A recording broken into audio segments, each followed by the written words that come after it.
નમસ્કાર, હું ધોરણ 8 અને વિદ્યાર્થીની રેણુકા બારિયા દૈનિક શિક્ષણ અહેવાલ લખું છું. તો આપ વાંચું છું તો આપ સૌ સાંભળી. મંગળવારે શાળામાં સૌ વિદ્યાર્થીઓ 10:30 વાગ્યે શાળામાં આવ્યા. સૌ ગુરુજનોને ગુડ મોર્નિંગ કહ્યું, સફાઈ કરી. અમે સૌ પ્રાર્થના સભામાં જોડાયા. અમારે વાળા પ્રમાણે રોજ પ્રાર્થના બોલાતી. આજે પ્રાર્થના બોલવા માટે ધોરણ 8 ના વિદ્યાર્થીઓનો વારો હતો. પ્રથમ નિત્યક્રમ પ્રમાણે કૈલાસ અને દિવ્યેશે યોગ કરાવ્યા. ત્યારબાદ શ્લોક ગુરુક્રમમાં પ્રાર્થના અમે નાના બાળ અને ભજન ગાયિકાનો નાદ અને ધૂન વાસી સંગીતના તાલ સાથે ગવાય. આજે સભા ધોરણ 8 ની વિદ્યાર્થીની નિકિતા અને ઢોલક ભાગ્યવતીએ વગાડ્યું હતું. એ પછી પંચાંગ દિવ્યેશે સુવિચાર નિકિતાએ જાણવા જેવું, લક્ષ્મીએ તેમજ રેણુકા બારિયાએ ઉખાણા રજૂ કર્યા. પૂછ્યા. ઘડિયાકાલ થયું. નિર્પૂર્ણ ભારત હેઠળ વાર્તા સ્પર્ધા માટે વિદ્યાર્થી દ્વારા વાર્તા રજૂ થઈ. આજનો ગુલાબ બાલવાટિકાનો વિદ્યાર્થી ધવલ બન્યો. પ્રાર્થના સભામાં વાર્તા વિશે દિનેશ સાહેબે સમજ આપી તેમજ ફેરિયાવાળી વાર્તાને જુદી રીતે કહી, જે ખૂબ જ ગમી. આચાર્ય દિનેશ સાહેબે પણ વાર્તા હેઠળ સમજ આપી. હિન્દી દિવસ ગુરુવાર એટલે સૌએ હિન્દીમાં પ્રાર્થના પ્રતિજ્ઞા માટે આયોજન સોંપાયું.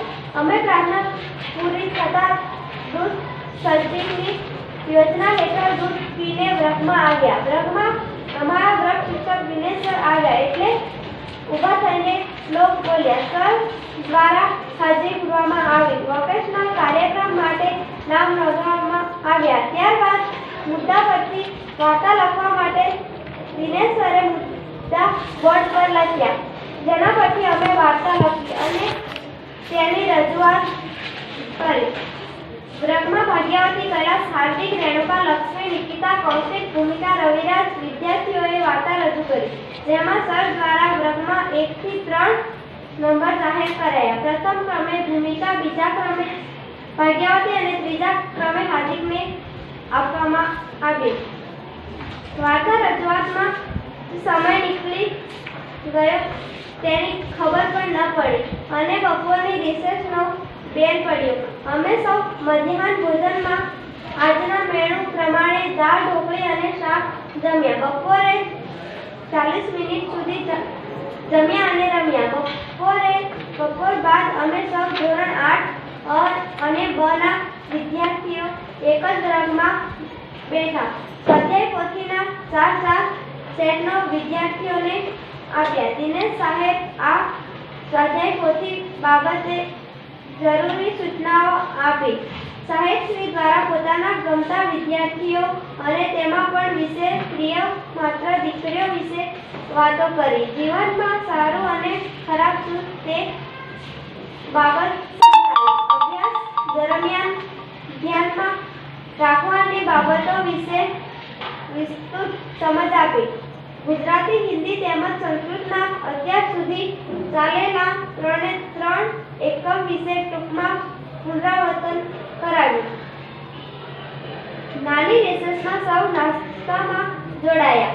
આજે નાસ્તામાં વટાણા, ચણા અને હતા જે ખાધા. તે પછી ગૃહ કાર્ય સેટ કરાવવામાં આવ્યું. દિનેશ સાહેબ બધા વિદ્યાર્થીઓની નોટ એક કરી સહી કરી. તે પછી વાર્તા સ્પર્ધા માટે પ્રાર્થના હોલમાં સેટ નીચે શાળાના તમામ વિદ્યાર્થી ભેગા થયા. ત્યાં ધોરણ 8 ના વિદ્યાર્થી ભૂમિકા, હાર્દિક, નિકિતા, કૈલાસ વગેરે વાર્તા